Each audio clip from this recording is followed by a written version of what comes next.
Then next one is, we must share what we have. Whatever we have as partners, we must share. Whatever food, money, whatever we have, we must share. Share doesn't mean take advantage. Share doesn't mean give me, give me. Share means literally to share. If we share what we have with our partners, that will be another ingredient to long-term success. Long-term success. Then, whatever you have promised your husband and your wife or your partner, whatever, when you first met, whatever you have promised, and afterwards in your relationship, whatever you have promised, keep the promise to your partner. Let me tell you why. If you keep the promise to your partner, you will give confidence to your partner.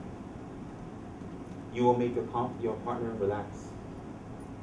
You will make your partner feel safe.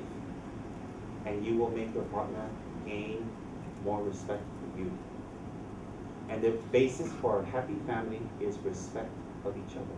Because when we have respect, our children will see that in us and follow the same way.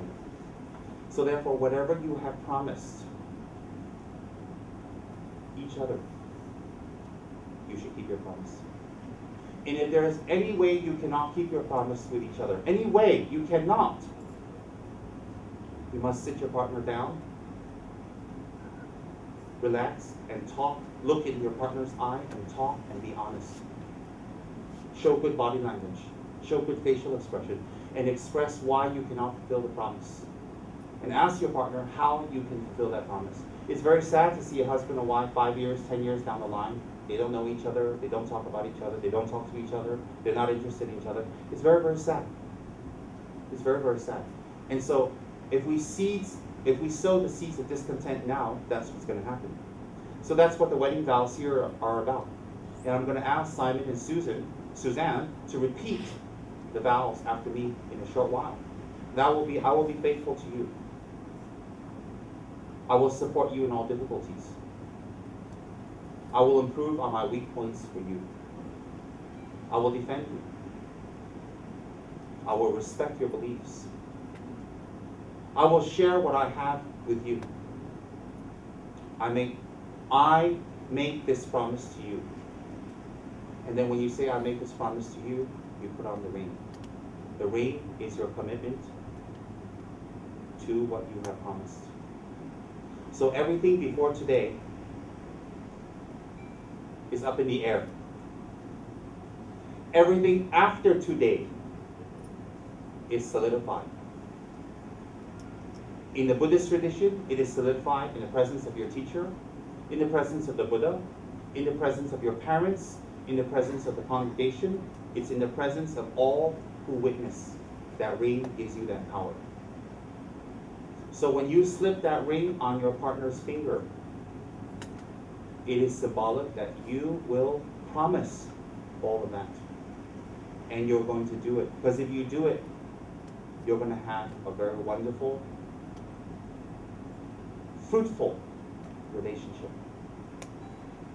And parents and in-laws must also abide by the same things with their children.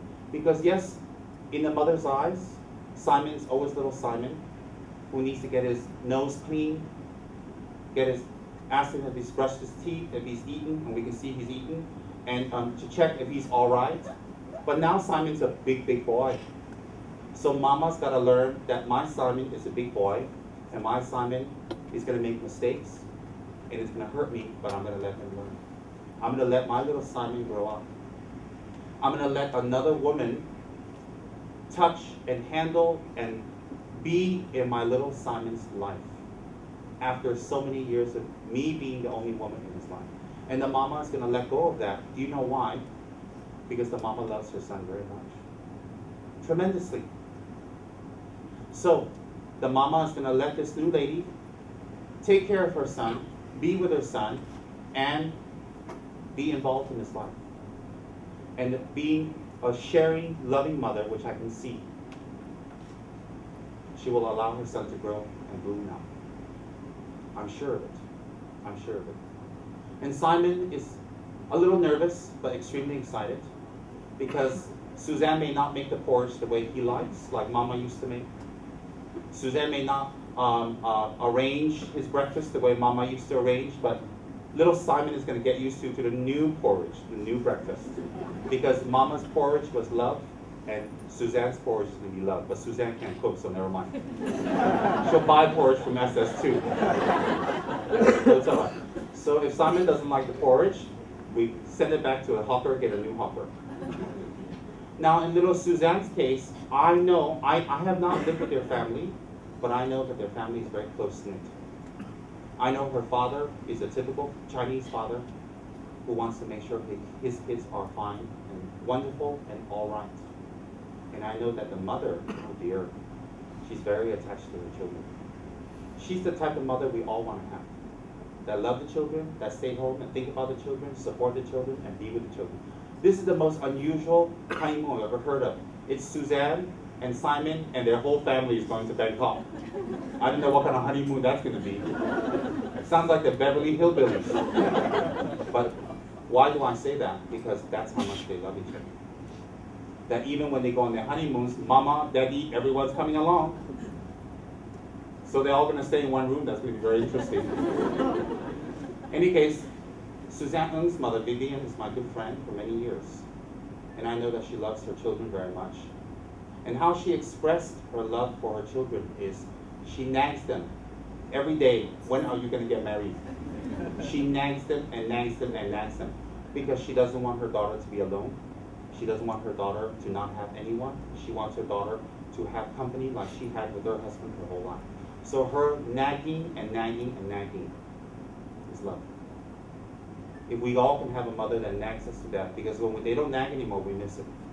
We really miss it. So today, the two naggy mothers is going to relax. The two secrets, the naggy father is going to relax, because everything's going to be all right. So therefore, the ingredients for this wonderful, beautiful ceremony will commence today. But once you put on this ring, you're taking a vow to each other. And I humbly request you both to keep your vow very strong with each other and to follow the principles that I have explained. And if we follow that, everything will be fine.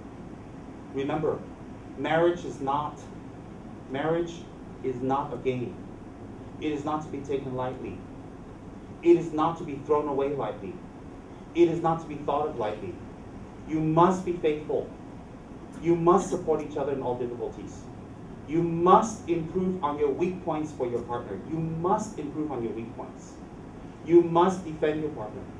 You must respect their beliefs. You must share what you have with them. And this promise must be upheld all the time. And this is for people who are not married, who are partners. If you abide by these principles, then your relationship will be fruitful. Fruitful meaning it creates happiness. You see, we're in the Buddhist church now. But it doesn't matter. The church, whatever church it is, whatever religion, is four walls and a roof and a floor. It doesn't matter. It's our name. We say it's a church. It's a holy place. We say that.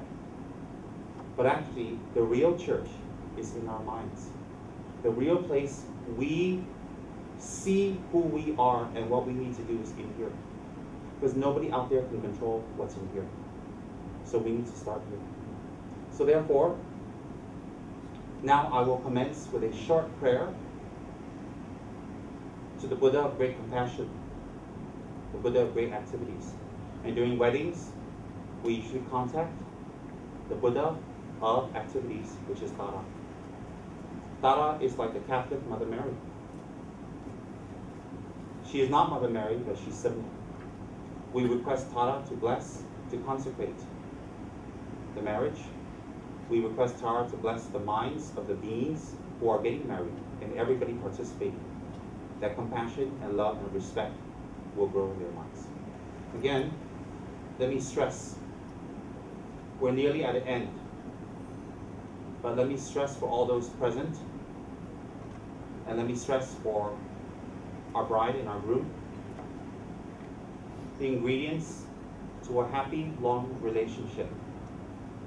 The ingredients to a happy and long relationship happens after the ceremony. It happens outside of the temple of worship. It happens inside our minds. Faith, faithfulness to each other, support to each other, improving one's weak point for each other, and defending each other, respect of each other, and to share what you have with each other is the ingredients to all successful relationships. Just because you're together doesn't mean the relationship will be successful or happy if we do not put these vows in our mind. Remember, not just for the married couple, for everyone. If we truly love another person, we will let them do what makes them happy. Because when they're happy, it is an expression of our love. If we stop them from doing what they love and what they like, we don't love them. We love ourselves. We're using them to love ourselves. So the most important point in a relationship is these vows. So I will request Suzanne and Simon to come and take the vows in front of me. And upon reciting the vows, repeat it after me. They will place the ring on their finger. Once the finger is graced by this wedding band, they are married and they have taken the vows.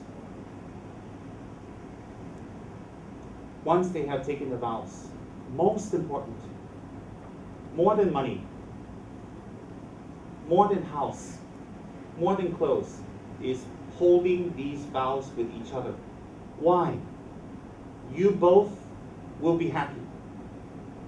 And when you have children, good luck, they will be happy.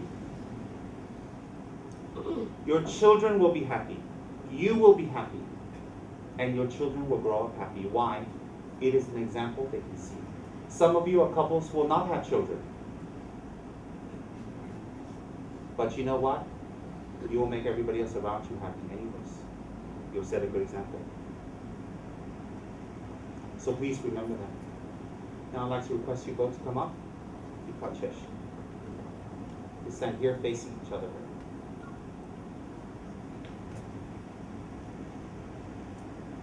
You don't look like Suzanne at all.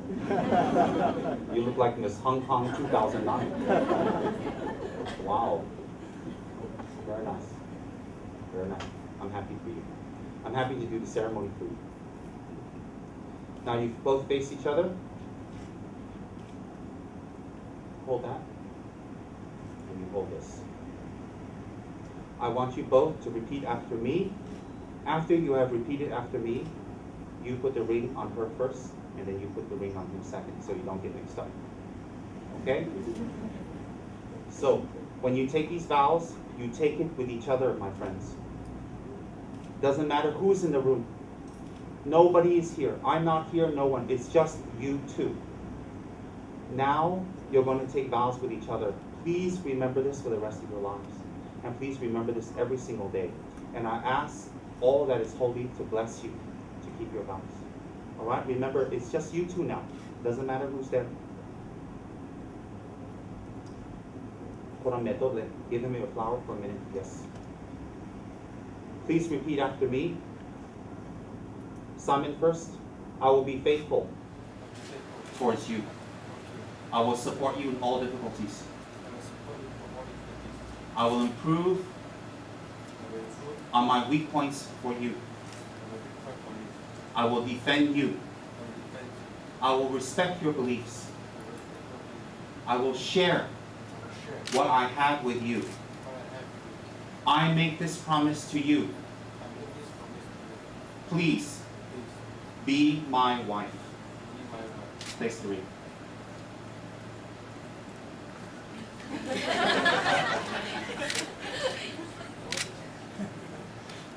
Very good. Suzanne, now you repeat after me. Remember, you're making a vow to your husband. I will be faithful towards you. I will support you in all difficulties. I will improve on my weak points for you. I will defend you. I will respect your beliefs. I will share what I have with you. I make this promise to you. Please be my husband. Place 3 on.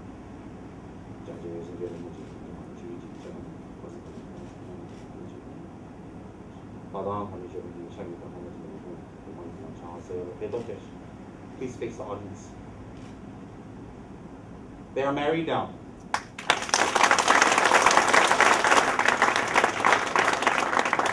They are now husband and wife.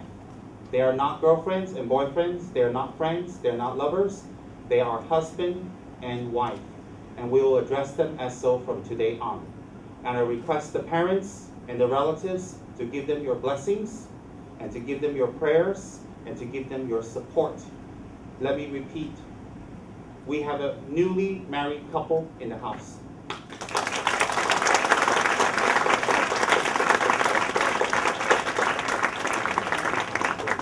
Please take some pictures with them. Good. Yes? Don't look at me, look at her.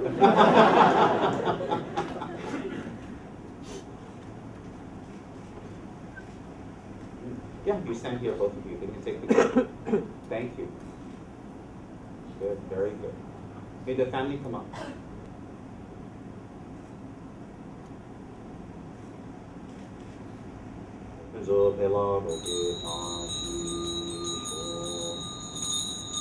In the Eastern tradition, rice is the fountain or the main staple of life. When we throw rice at the bride and the groom from the priest, the rice represents may they have growth, prosperity, wealth, health, and good crops. Good crops is symbolic for success. So when a priest throws rice at you or towards the sky, it is requesting you to be blessed with abundance. In my tradition, I guess I would be called the pastor or the priest of the Ng household, if I may say so. So it's my responsibility to offer a wedding gift. And I would like to offer the beautiful Tara to Suzanne and her new marriage. And Tara here represents prosperity, wealth, long life, and my personal good wishes for the both of you. My personal good wishes. All right? So whether you believe in Tara or you don't believe in Tara, it doesn't matter. But my sincere wishes come with this. My sincere good hopes. May both of you have a very long life, be very healthy, and cherish each other, and set an example of what a good relationship can be. And may both of you always, always have closeness and respect. And may both of you always succeed in what you both wish. I wish you from my heart. Everyone, please do a dedication to wish our wonderful Suzanne and her new husband and their family long life, health, success, tremendous luck.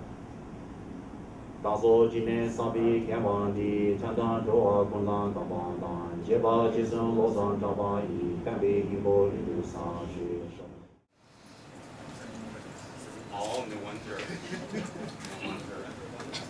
You look like a bodyguard. Nice. Nice to meet you, Mama. Have a good day. All right? Don't worry. Thank you. You don't worry. You're very welcome. You don't worry. Okay? See you again. Congratulations. Take care of her very well. We should take care of her. Okay? Mama? You're welcome.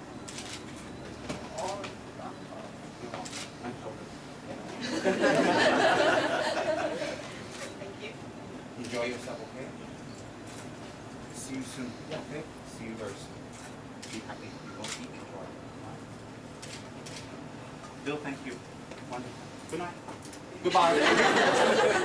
I don't know why I keep saying good night. Good afternoon. Dr. Lex, how are you? And partner? Bye-bye. Bye-bye.